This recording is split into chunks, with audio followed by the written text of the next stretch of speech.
Duty শুরু করেছি।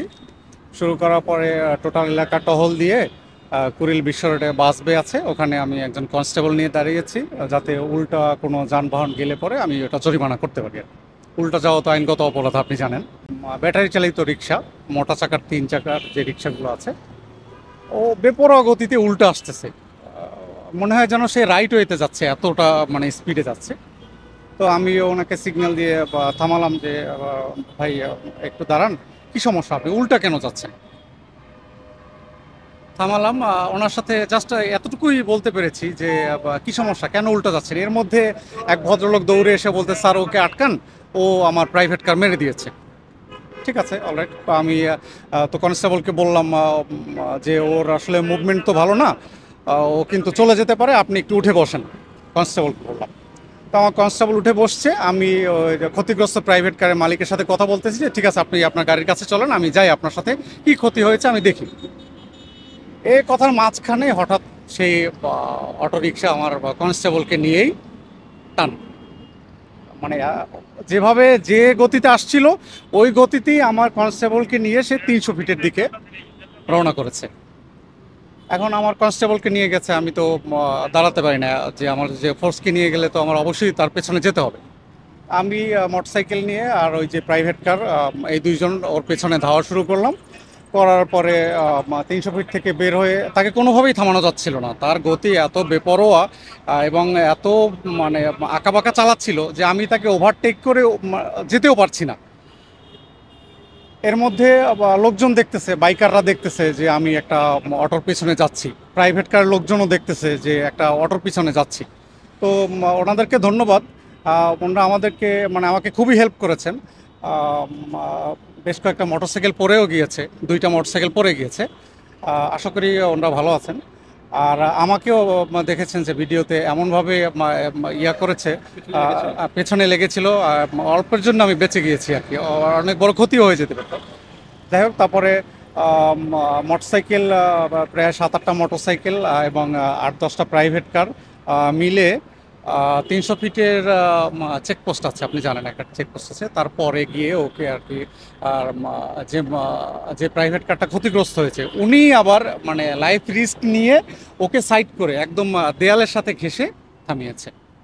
এরপরে লোকজন তো দেখেছে যে আসলে কার অপরাধ, ওকে কোনোভাবেই থামাচ্ছিল না। ইনফ্যাক্ট আপনি ভিডিওতে দেখে থাকবেন, বাইকাররা বলতেছে যে এই তুমি থামো, আমরা আছি, তোমার কোনো সমস্যা নেই।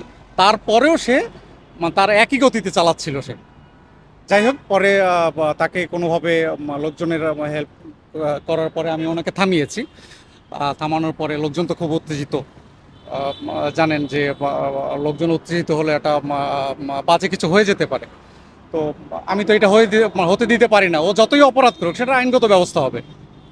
পরে আমি ওই অটোর ড্রাইভারকে, আমার কনস্টেবলকে আমি আমার হেফাজতে নিলাম, নিয়ে আমার পুলিশ কন্ট্রোল রুম ডেল্টা 3, তার মাধ্যমে খিলক্ষেত থানার গাড়িকে খবর দিলাম। খবর দেওয়ার পরে একজন সাব ইন্সপেক্টর আসার পরে আমি অটো এবং অটো যে ড্রাইভার এবং যে প্রাইভেট কারটা ক্ষতিগ্রস্ত হয়েছে এই 3জনকে খিলক্ষেত থানার একজন সাব ইন্সপেক্টরের কাছে বুঝিয়ে দিলাম। আপনার কাছে তার বয়স কিরকম মনে হয়েছিল এবং তিনি আসলে এত বড় একটা ঝামেলা তৈরি করতে কেন চাইলো? আমরা দেখেছিলাম যে গাড়িটা যে গতিতে চালাচ্ছিল, আপনি নিশ্চয়ই আপনার বাইকের গতিও দেখেছেন, তো আনুমানিক কত স্পিডে গাড়িটা চলছিল এবং তাকে জিজ্ঞেস করেছিলেন নিশ্চয়ই যে তিনি এই কাজটা কেন করেছে, আসলে কেন করেছিল? ও আসলে ও কোনো কথা বলেনি।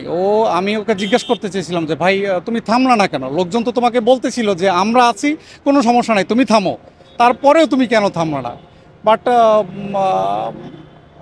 ও মানে না বুঝে করলো, না বুঝে করলো, মানে এটা আমরা কোনোভাবেই বুঝতে পারি না। তবে ওর অ্যাটিচিউডটা ভালো ছিল না, ও কোনোভাবেই থামবে না, ও গাড়ি চালাচ্ছিল আর এইভাবে মাথা নাড়াচ্ছিল যে না আমি কোনোভাবেই থামবো না, ও কোনোভাবেই থামবে না। এটা স্পিড আনুমানিক আপনি দেখেছেন প্রায় 70+ ছিল।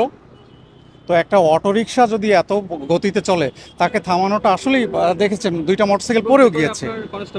ভেতরে কনস্টেবল ছিল। আমার তো উদ্দেশ্য আমি আমার কনস্টেবলকে সেভ করব, এনিহাও আমার কনস্টেবলকে সেভ করতেই হবে।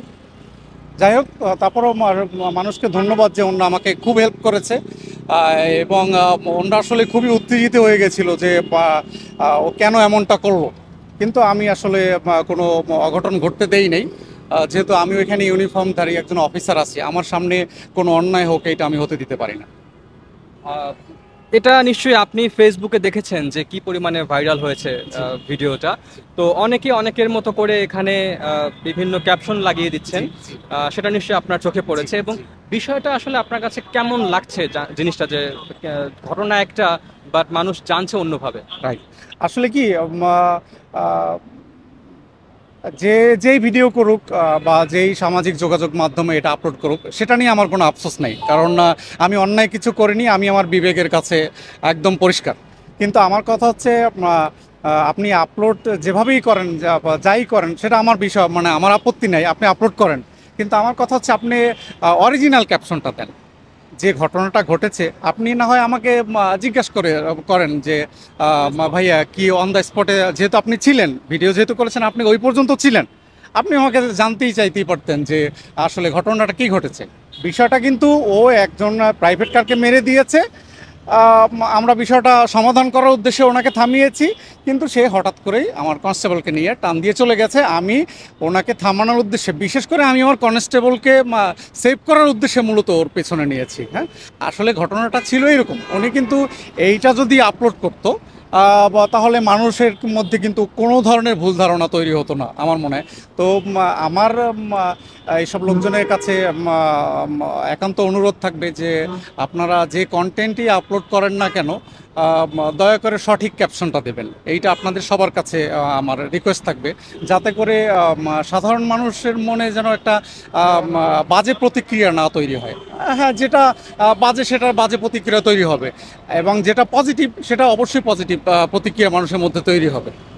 এই আর কি। আপনি তো পূর্বাঞ্চলের 300 ফিটে দায়িত্ব পালন করছেন, এবং এই সড়কটা অনেক বিপজ্জনক সড়ক হয়ে উঠেছে কিছু মানুষদের কারণে, যারা আসলে অনেক স্পিডে গাড়ি চালায় এবং হেলমেট নিয়ে গাড়ি চালায় না। তো আপনি যদি এখানে দায়িত্ব পালন করেন একজন দায়িত্বরত অফিসার হিসেবে, আপনার যারা ভিডিওটা দেখবেন তাদের জন্য কি বলার আছে?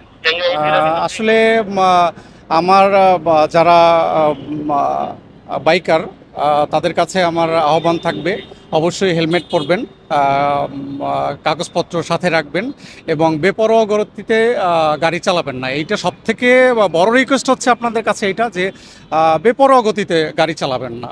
সামান্য একটা অ্যাক্সিডেন্ট সারা জীবনের কান্না হয়ে দাঁড়াতে পারে। আপনার উপরে আপনার একটা ফ্যামিলি ইন্ডিপেন্ডেন্ট। হ্যাঁ, আপনার কিছু হয়ে গেলে আপনার ফ্যামিলিটা পথে বসে যেতে পারে। যেহেতু আপনি একজন উপার্জনক্ষম ব্যক্তি, আপনার পরিবারের আর কেউ না, আপনার উপরেই আপনার ফ্যামিলিটা নির্ভরশীল। সো আপনাকে আগে নিজে সেফ থাকতে হবে। আমি সেফ থাকলে আমার ফ্যামিলি সেফ থাকবে, আমার চাকরি থাকবে। আমি বিকলাঙ্গ হয়ে গেলাম, আমার ফ্যামিলিটা পথে বসে গেল, বা আমি সার্জেন্ট, আমি ক্ষতিগ্রস্ত হলাম, আমার চাকরিটা থাকলো না, কারণ বিকলাঙ্গ, আমি তো চাকরি করতে পারবো না। আমার কাজই হচ্ছে রাস্তায়, তারপরেও আমাকে সেফ থাকতে হবে। আর এই যে অটোরিকশা, এদের এদের বিরুদ্ধে আমরা ব্যবস্থা নেই। আমাদের চোখে পড়লে, উল্টা চলে আসলে বা মেইন সড়কে চলে আসলে, এটা আমরা আইনগত যে ব্যবস্থা আছে, আমরা প্রতিদিনই এটার ব্যবস্থা গ্রহণ করছি।